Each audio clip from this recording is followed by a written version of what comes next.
Olá, boa noite. É a notícia entrevista hoje Vinícius Marques de Carvalho, o ministro da CGU, a Controladoria Geral da União. Vinícius, boa noite para você. Boa noite. Obrigado aí por nos dar essa entrevista. Prazer é meu. Segunda entrevista não é notícia. Entrevistei você quando você estava no CAD. Pois é. Né? Olha só, o tempo passou e vamos fazer uma bela entrevista hoje. Vamos começar explicando, Vinícius, o que é a CGU. Né? Ela tem uma imagem de ser a xerife do governo. Ela foi criada por medida provisória em 2001, no governo do Fernando Henrique Cardoso, mas aí vem uma lei em 2003, já no governo Lula, que dá mais força a ela, e houve ao longo do tempo alguns decretos, algumas modificações legislativas que foram moldando e dando mais poder à CGU. Explica para a gente, ela é mesmo a xerife do governo, qual que é o trabalho que ela faz? Olha, a CGU, Kennedy, ela de fato se consolida, né, como um ministério durante o governo do presidente Lula em 2003, num contexto de construção de uma série de instituições do Estado brasileiro que tinham e têm por objetivo melhorar a gestão pública por meio do controle ou por meio do aperfeiçoamento das políticas públicas.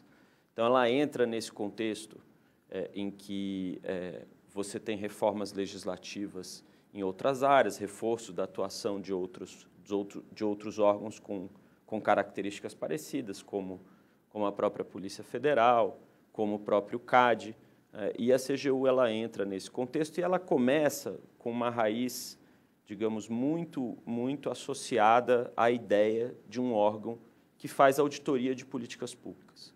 Então, aquela lógica do controle interno, você deve lembrar lá atrás que a CGU, o que tornou talvez a CGU mais famosa, foram aqueles programas de auditoria nos municípios por sorteio, que a Caixa Econômica girava lá e aparecia lá a bolinha que representava o município, a CGU ia nas prefeituras fiscalizar o uso das verbas federais. Bem como nos próprios ministérios, essa agenda de auditoria ela cresceu ao longo desse período todo. Só que, ao longo do tempo, a CGU foi assumindo outras funções que nós podemos, talvez, colocar dentro de um conceito ou de uma noção de integridade. É um órgão que tem por função assegurar e implementar uma agenda de integridade no governo federal. É importante a gente ter em conta que uma agenda de integridade não é só uma agenda de anticorrupção. Obviamente, a anticorrupção está ali no meio, mas um órgão íntegro, uma instituição íntegra, não é só um órgão não corrupto. É um órgão efetivo, é um órgão legítimo, é um órgão que assumindo os seus compromissos com a sociedade, cumpre com eles, é um órgão eficiente em matéria de gestão dos recursos públicos, é um órgão que também tem resiliência, né, segura, aguenta a pressão, filtra as pressões e consegue transmitir para a sociedade uma segurança sobre o que ele faz. Então, a partir daí, só para eu concluir, foram surgindo agendas relacionadas a isso. Então, a CGU se torna o órgão que coordena a agenda de ouvidorias, a CGU se torna o órgão que coordena a agenda da Lei de Acesso à Informação, a CGU se torna o órgão que coordena a agenda relacionada à Lei Anticorrupção, quando a lei surge lá em 2013. Então, ela acaba se organizando, abarcando todas essas agendas e políticas. Na terça-feira teve um anúncio do Conselho de Transparência, que trata justamente dessa política aí de integridade. Explica o que é esse conselho, por que ele é uma novidade? Ao longo do tempo, essa agenda de integridade pública ela foi se construindo em torno de uma ideia de que um Estado forte, atuante, efetivo na entrega de serviços e políticas públicas depende de uma sociedade que também tem essas características. Não existe uma nação desenvolvida em que o Estado seja forte e a sociedade seja fraca. O desenvolvimento tem que associar essas duas coisas. E uma sociedade forte, organizada, que consegue cobrar os seus direitos e fazer críticas às políticas e contribuir para elas, é uma sociedade que precisa de informação. Então, a transparência ela se encaixa dentro dessa tendência. Transparência tanto do ponto de vista ativo, aquilo que o governo oferece para a sociedade em termos de informação sobre as suas agendas, como também a chamada transparência ativa, que é aquela que tem a ver, a transparência passiva, desculpa, que é aquela que tem a ver com a Lei de Acesso à Informação, que são aquelas situações em que a sociedade, os cidadãos, a imprensa, requerem informações do governo, dos órgãos públicos. E aí, quando eu falo órgãos públicos, eu não estou me referindo só ao governo. É importante a gente saber que o judiciário tem que cumprir a lei de acesso à informação, que o poder legislativo tem que cumprir a lei de acesso à informação e que os entes subnacionais também, estados e prefeituras, também têm que cumprir a lei de acesso à informação. O que nós fizemos com o presidente Lula anteontem foi reestruturar o Conselho de Transparência, abrigando esses temas, transparência, integridade e anticorrupção, para que a gente possa ter uma participação da sociedade civil na construção dessas políticas. Nós já tivemos a nossa primeira reunião na terça-feira do Conselho, que foi ótima. Os conselheiros todos se manifestaram, já fizeram sugestões sobre temas que eles acham... Como é a composição desse Conselho? O Conselho ele foi ampliado. Era um Conselho que tinha uma participação ali de 50% sociedade civil, 50% governo. Nós ampliamos bastante a participação da sociedade civil. Hoje a sociedade civil é 2/3, mais ou menos, do Conselho, então 40 pessoas por aí, um pouco mais. E essas pessoas representam todos esses temas. Tem gente que está ali que tem mais vinculação com o tema da luta contra a corrupção, tem gente que está ali que tem mais vinculação com o tema do acesso à informação, outros têm mais vinculação com o tema da integridade privada, que é a discussão sobre os programas de integridade das empresas para evitar que cometam ilícitos. E aqui é um tema importante, Kennedy, porque a integridade privada hoje, assim como a integridade pública, não é só você ter um programa de compliance que impeça a empresa de fazer algum ilícito em matéria de corrupção, mas também uma empresa íntegra é uma empresa que lida bem com os temas de sustentabilidade, tem uma agenda de governança interna bem feita, tem uma agenda de relacionamento com seus colaboradores também de respeito, de garantia de direitos e assim por diante. É isso que a gente está tentando construir. Ministro, quando você compara a legislação brasileira a respeito da CGU com a de outros países, qual que é o grau de avanço, de atualização da nossa lei e do poder que ela dá à CGU na estrutura do Executivo? Olha, a CGU ela tem uma característica muito relevante. Você não acha em todos os países um ministério com essas características que eu mesmo, quando conheço pessoas de outros países e as pessoas perguntam, o que faz a CGU? E eu explico tudo isso. Nossa, mas isso tudo? Porque, por exemplo, se você pegar a França, eles têm uma autoridade de combate à corrupção, eles têm uma autoridade de transparência e integridade pública, que são duas autoridades separadas. E eles têm aquilo que eles chamam a Corte de Contas, que seria o nosso Tribunal de Contas aqui no Brasil, que faz esse controle externo. Mas, dentro do governo, as unidades de auditoria ficam espalhadas nos ministérios. Então, você tem vários modelos. O modelo da CGU é um modelo bem interessante, porque ele permite colocar dentro de um ministério só toda essa agenda de integridade. É uma legislação avançada que a gente tem. Não, sem dúvida nenhuma. E a CGU tem capacidades institucionais, isso é sempre importante mencionar. A CGU ela se constrói muito em torno de carreiras públicas organizadas, sedimentadas. A carreira da CGU, a carreira dos auditores, é uma carreira muito relevante, que as pessoas passam por um concurso público muito difícil, com técnicos muito capazes. Isso dá para a CGU uma força em termos de legitimidade da sua agenda bastante relevante e em termos de resiliência também. Porque quando você tem uma carreira estável, organizada, com capacidade de contribuir para a agenda das políticas públicas que aquele órgão implementa, as transições de um governo para o outro são menos turbulentas. De Estado, não de governos ou de partidos. São menos turbulentas. Claro que cada governo eleito democraticamente tem direito também de sugerir agendas, de orientar em determinadas políticas. Mas essa carreira, essa estrutura burocrática, no bom sentido da CGU, eu acho que é uma conquista muito importante. Qual é o tamanho dessa estrutura? Nós temos superintendências em todos os estados da federação. Isso é bastante interessante, porque a CGU tem uma superintendência em cada estado, com uma equipe técnica bem organizada em cada estado. E ela fiscaliza o dinheiro federal que vai para estados e municípios, é a função dela. Essas superintendências têm essa capacidade de fiscalizar os recursos, mas não só. Elas têm uma agenda também naquele estado relacionada a investigações de corrupção. Né? Vira e mexe, vocês devem ver pela imprensa, CGU e Polícia Federal fazem uma operação em tal município, ou em tal estado, ou em tal setor, sempre envolvendo questões federais, mas isso dá essa capilaridade que, às vezes, daqui de Brasília, a gente teria mais dificuldade de ter. Vinícius, explica para a gente a diferença entre a CGU e o TCU, o Tribunal de Contas da União, que você citou há pouco. A CGU ela acaba tendo uma função de auxílio do governo federal e de, digamos, prevenção sobre determinadas condutas. Então, essa agenda da Lei de Acesso à Informação, por exemplo, é uma agenda que o TCU não tem um poder óbvio que ele fiscaliza se os órgãos do governo federal estão aplicando corretamente a lei.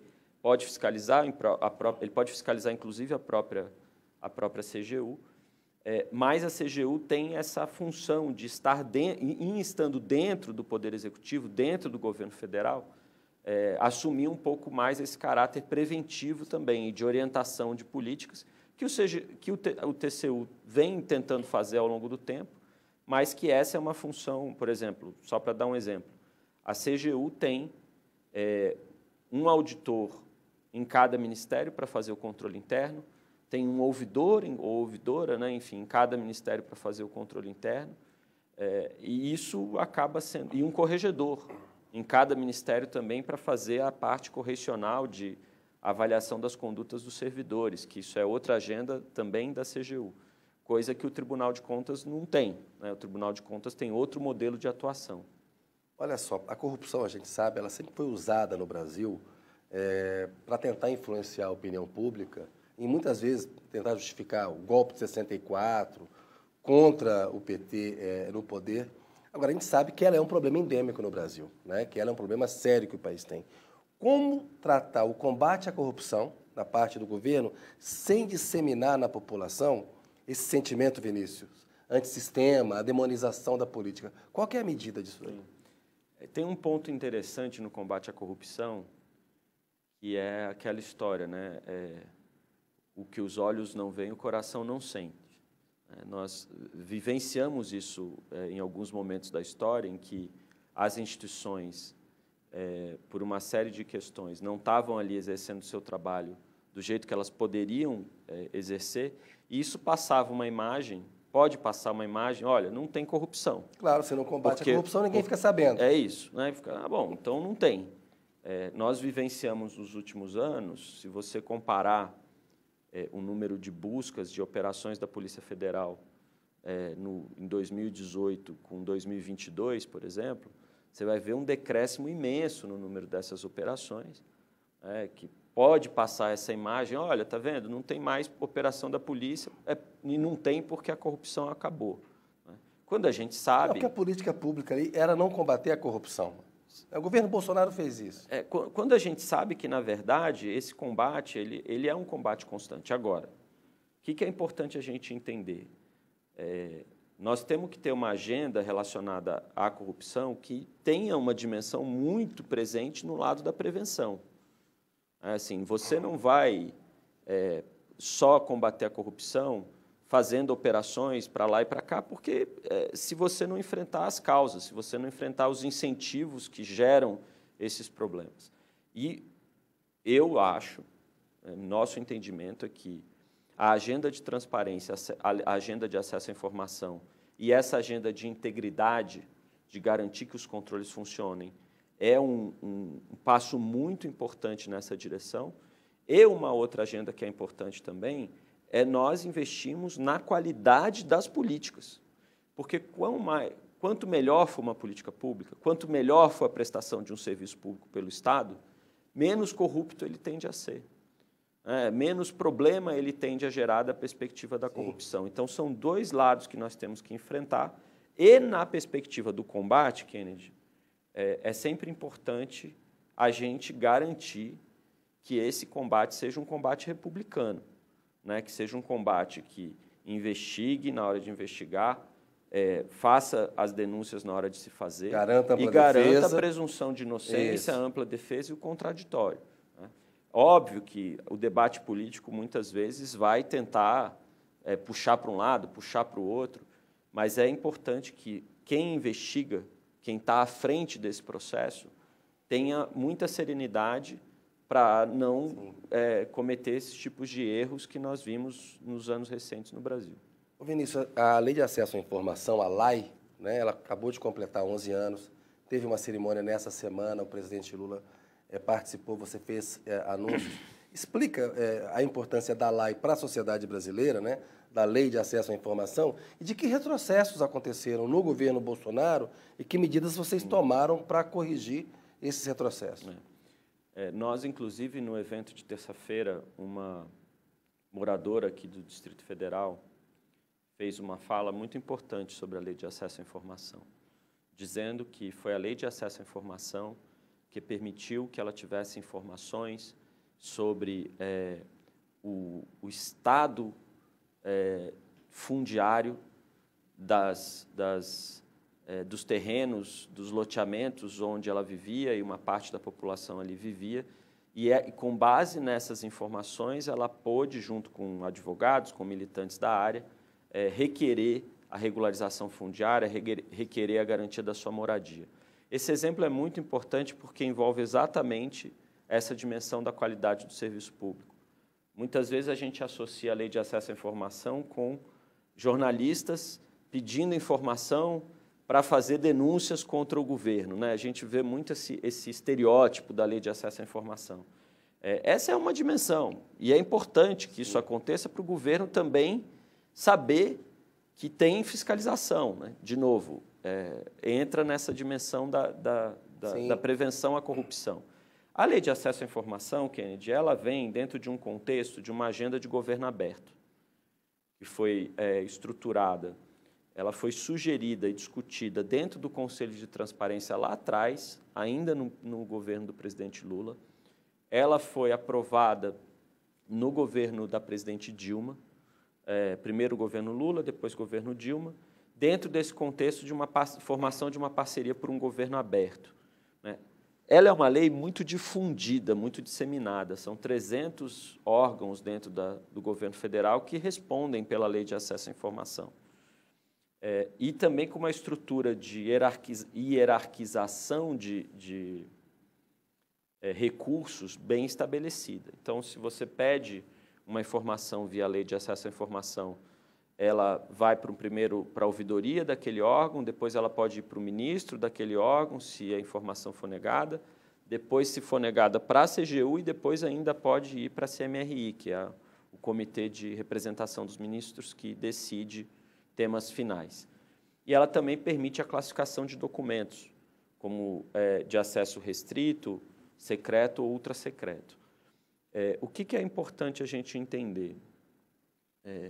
Nos últimos 4 anos, durante o governo do ex-presidente Bolsonaro, havia uma cultura, acho que isso já está identificado por todos, de que essa transparência não precisaria ser tão valorizada assim. Então, com base nisso, uma série de argumentos foram sendo manipulados e organizados para restringir mais o acesso.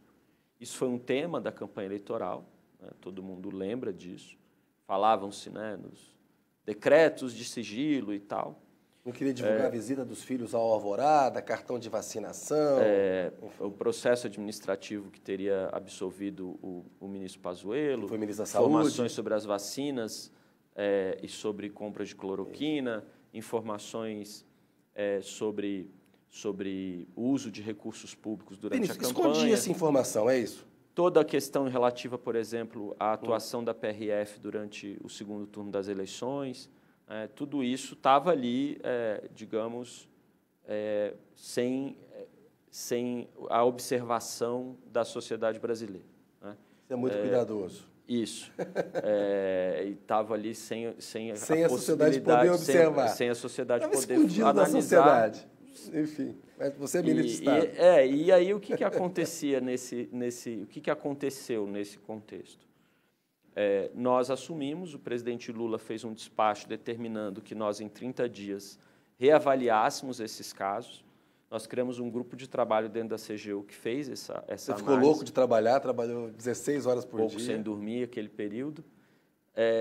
E nós identificamos vários casos de abuso do uso dessa estratégia de sigilo. Você pode citar um exemplo? Posso. E para nós era muito importante mostrar para a sociedade brasileira que o sigilo, dentro de um Estado democrático, é a exceção, não a regra. Ele existe em algumas situações, ele deve existir, ele precisa existir, mas ele não pode ser a regra, né? Então, vou dar alguns exemplos. Nós, por meio da Lei de Acesso à Informação, determinamos a abertura do processo relacionado àquele evento envolvendo o ministro Pazuello, que era general da ativa e foi para um ato de campanha do ex-presidente. Teve uma investigação no Exército e ele foi absolvido. Esse processo administrativo veio à tona. Mas nós pudemos identificar, eu acho que talvez assumindo aí organizando os casos dentro de determinados temas, que alguns sigilos foram colocados no sentido de não permitir que a sociedade brasileira, por exemplo, pudesse avaliar como as instituições do governo do Estado brasileiro estavam sendo usadas durante o período eleitoral. Então, eu acabei de mencionar o caso da PRF, o segundo Polícia turno das eleições da Polícia Rodoviária Federal. Fazendo operações em áreas com eleitores do Lula para dificultar o acesso à votação. Exatamente, mais de 2.000 pontos espalhados no Nordeste para fiscalizar transporte coletivo de população de baixa renda, né? Um número muito, muito, muito acima do que foi colocado em outras regiões do país. Nós, por meio da Lei de Acesso à Informação, pudemos saber o que aconteceu, por exemplo, com o uso do crédito consignado. 99, o que é o crédito consignado, né? O crédito consignado é aquele empréstimo que a pessoa faz e cujo pagamento, né, é feito, é um empréstimo que as pessoas fazem, o pagamento é feito direto no seu salário, né? Descontado direto do salário, que super garantido o pagamento. Com os juros supostamente mais baixos. Isso. Por conta disso, porque tem a garantia do retorno. Então, o governo fez um programa de ampliação do Auxílio Brasil.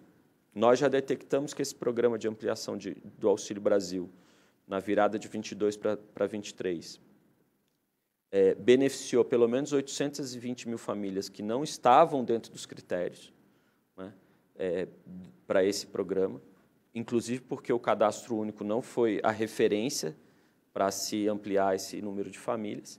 E as pessoas, aconteceu algo inédito, né, as pessoas que tinham direito a esse auxílio passaram a poder fazer um crédito consignado na Caixa Econômica Federal e, no período entre o primeiro e o segundo turno da eleição, 99% dessa carteira de consignado da Caixa Econômica Federal foi usado para emprestar dinheiro para essas pessoas, né, que recebiam o auxílio. E isso é muito triste para a democracia brasileira, né? Você pensar que você teve esse uso da máquina pública desse modo. Além disso, nós tivemos também as questões relacionadas à própria pandemia, né? A perda de validade de vacinas, que nós pudemos detectar, a questão agora também sobre o uso, a fabricação de cloroquina. Temos também, já decidimos a abertura de relatórios da ABIN sobre o número de mortes, isso está para aparecer. Enfim, né, assim, um ponto que todo mundo hoje está discutindo, que é a questão da discussão sobre a vacina do ex-presidente da República. Onde eu queria entrar agora, porque tem uma investigação, que inclusive começou na CGI, até na CGU, na gestão passada, mas com vocês ganhou velocidade, porque o Bolsonaro diz o seguinte, ele nega que tenha se vacinado. Acontece que os registros apontam que ele teria recebido vacina. Houve fraude? Dá para dizer claramente que houve uma fraude? E no que a gente pode acreditar? Ou ele se vacinou e quis esconder da população, Vinícius? Olha, eu posso falar sobre os elementos, os indícios que nós temos até hoje. essa investigação, de fato, começou na CGU no dia 30 de dezembro do ano passado. Apagar das luzes. Isso, no último dia útil do governo no ano passado. E nós, a nossa corregedoria fez essa investigação, levantou todos os registros de vacina relativos ao ex-presidente, inclusive foi a CGU que detectou que determinados registros tinham sido apagados, foi a CGU que detectou quem que teria dado as vacinas, quem registrou as vacinas e tudo mais. E a CGU que detectou, inclusive, que o registro das vacinas foi feito muito tempo depois do momento em que ele teria sido vacinado, né? Isso tudo compôs um enredo, para além do fato de que se detectou também que o presidente da República não estava nesses locais de vacina, nesses municípios, no dia em que ele supostamente teria sido vacinado. Tudo isso compôs um enredo para, de fato, consolidar uma ideia de que o cartão teria sido fraudado, né? Então, Ou isso seja, foi levado à Polícia Federal. Ele não se vacinou, mas se frauda o cartão dizendo que ele se vacinou. Isso. Houve isso. Isso foi para a Polícia Federal. A Polícia Federal já tinha suas investigações relacionadas a um inquérito presidido pelo ministro Alexandre de Moraes.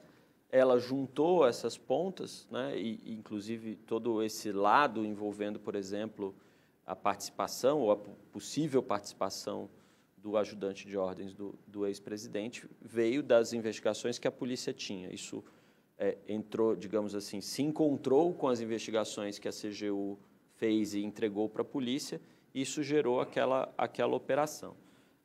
Ainda há uma parte sendo investigada sobre São Paulo, sobre a vacina que ele teria tomado em São Paulo.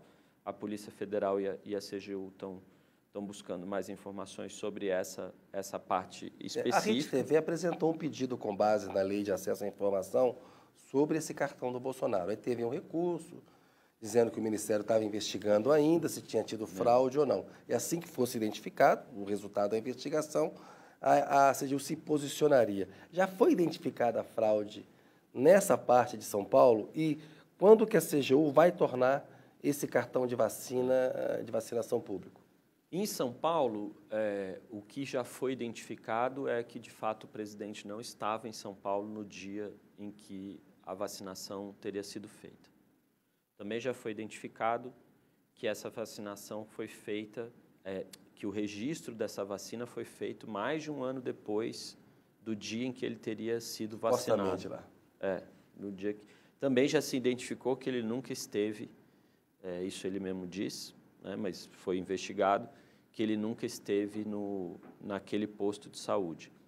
A pessoa que aparece lá como tendo dado a vacina nele, disse que não deu a vacina. Então, tudo, digamos, converge para a hipótese de que, de fato, ele não tomou aquela vacina, né? E de que houve uma fraude no cartão, isso. Então. Agora, quem fraudou em São Paulo, é isso que está sendo investigado. Vamos ver se é possível chegar nessa autoria. Vinícius, vamos continuar nesse assunto do tenente-coronel Mauro Cid. Vinícius, a gente viu, tem uma investigação da Polícia Federal, mas a gente sabe que esse assunto também passa pela CGU, como você estava explicando. É protocolar, é correto o uso do cartão corporativo ou de um ajudante de ordens que paga despesas pessoais da então primeira-dama, de parentes da primeira-dama, que orienta, olha, não manda esse boleto assim, quando só avisa que a gente manda o dinheiro, ele pode sacar dinheiro do cartão corporativo para esse tipo de gasto?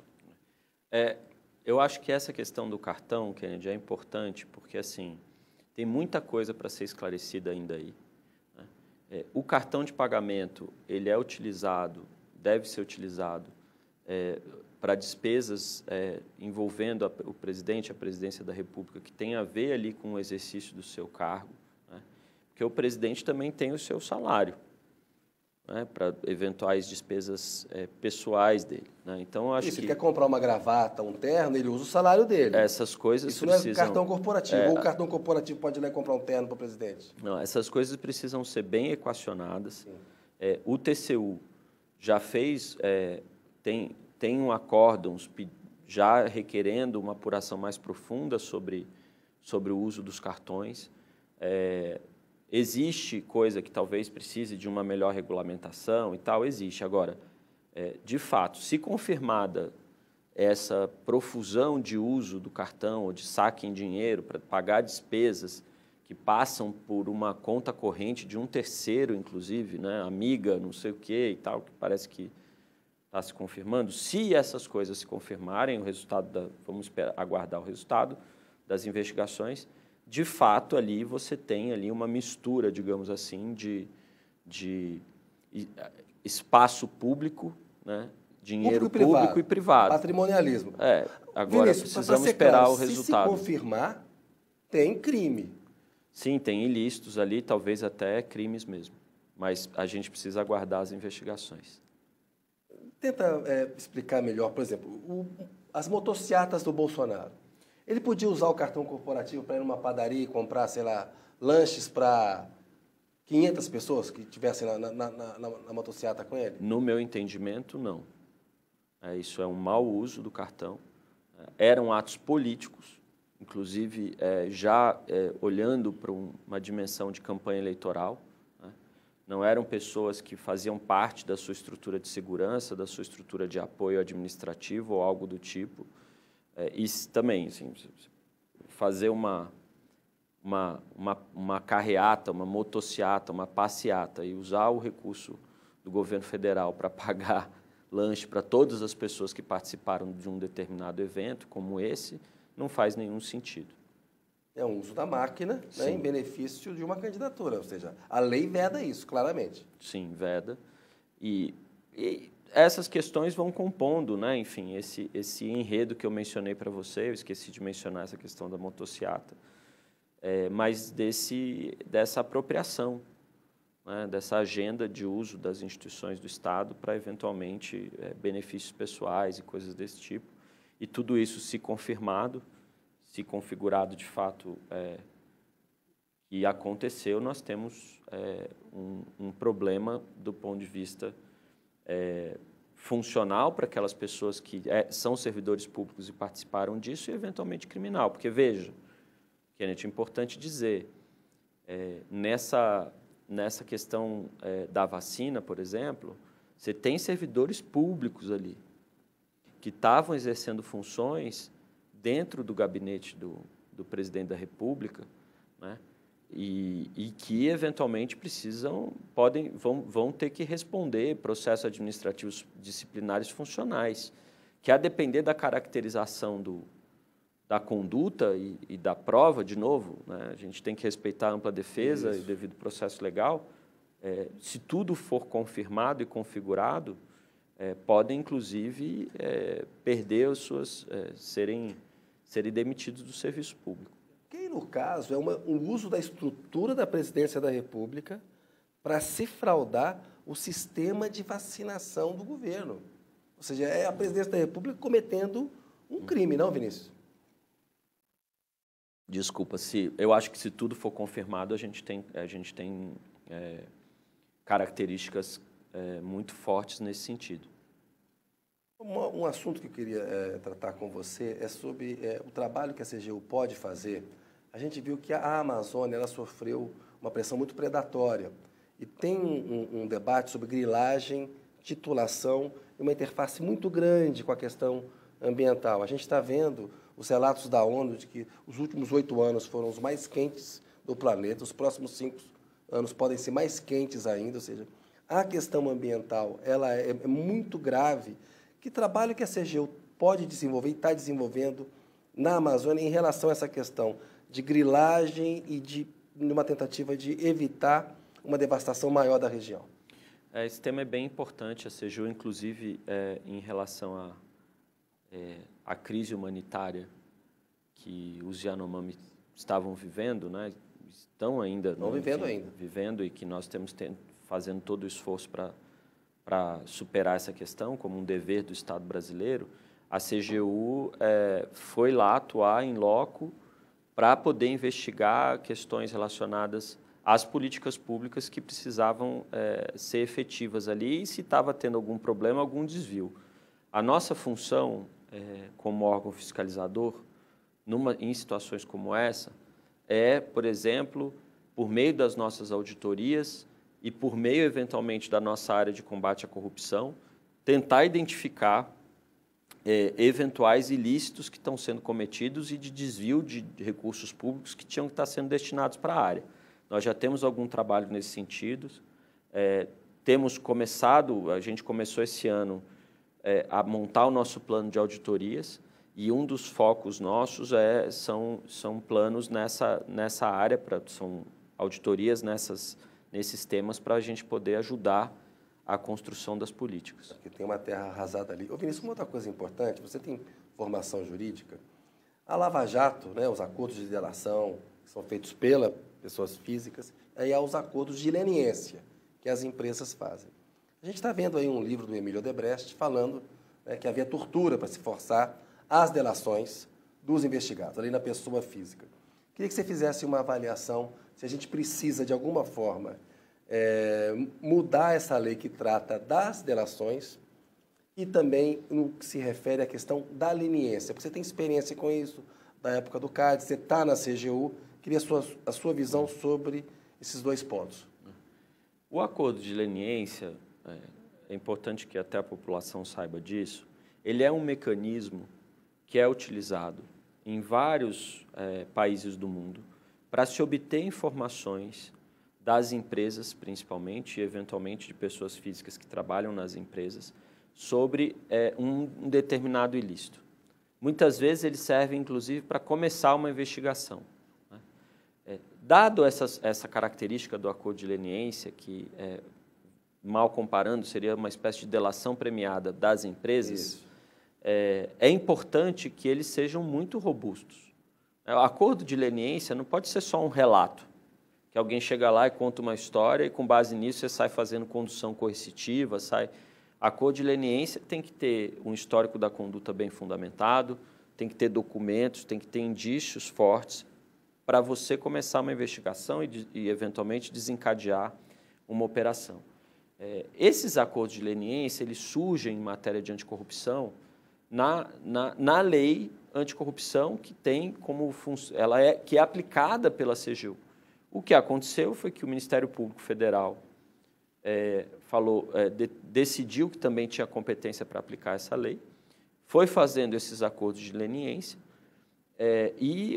as metodologias de cálculo dos valores, as metodologias de análise das contribuições sobre os acordos de leniência do ponto de vista digamos, do histórico da conduta e coisas desse tipo, não tinham ainda uma estrutura montada.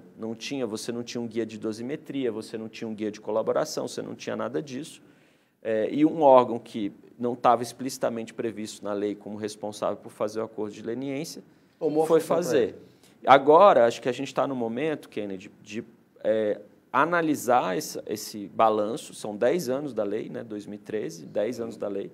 Fazer um balanço, é impossível fazer esse balanço dissociado do histórico da Lava Jato e repactuar uma agenda de colaboração com o Ministério Público, com o Tribunal de Contas e com a AGU. A gente está no meio dessa conversa agora. Você entende que é preciso rever e modificar a parte que se trata da leniência. Isso está claro para você? Eu acho que é preciso rever a forma como a gente faz esses acordos em colaboração com outros órgãos. Tá. Porque se a gente quer que esse instituto funcione, Kennedy, a gente pode discutir se a gente quer ou não, mas se a gente quer que esse instituto funcione da maneira adequada, ele está previsto na lei, a gente precisa ter órgãos que trabalhem para garantir segurança jurídica, senão ele não vai funcionar. Ou seja, não pode ser uma coisa que fique só com o Ministério Público, tem que levar em conta a CGU, o TCU, tem que organizar melhor isso daí. Isso.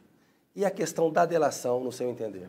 Eu acho que assim, as delações, elas não podem servir como um elemento de prova principal para punir ninguém. Eu acho que elas são sempre o começo de um processo que tem que se configurar com outros elementos. Porque, eventualmente, dependendo da situação psicológica até da pessoa, ela pode delatar mais do que ela de fato sabia, falar de coisas que não aconteceram. Pode mentir? Adjetivar. Né? Delação é para descrever fatos. Né? E a gente tem estudos, inclusive, fora do país, que falam desse incentivo a mais, né, para a delação, que ele pode ser um problema. Então, a gente precisa tomar muito cuidado com ele. Vinícius, chegamos aqui no final do programa, tem um pinga-fogo, te pediria que você respondesse rapidamente aqui, vou listar. Não sou muito bom nisso não, mas vamos ver. Ah, você é craque, é bom sim. Getúlio Vargas. Um presidente contraditório, mas que foi muito importante para a modernização do Estado brasileiro. Juscelino Kubitschek. Um grande estadista que eu considero um homem à frente do tempo dele. Ditadura militar de 64. Nunca mais. Tancredo Neves. Um ator muito importante no nosso processo de transição, um político com um senso de oportunidade incrível. José Sarney. Um presidente que conduziu o Brasil num momento muito difícil e que acho que o principal mérito foi garantir que o Brasil pudesse chegar a um processo eleitoral sadio em 1989. Fernando Collor de Mello. Eu considero um político que disputou uma eleição que tudo convergiu para ele ser eleito e que, infelizmente, não conseguiu entregar para a população, naquele momento, todas as expectativas que o povo brasileiro tinha. Itamar Franco.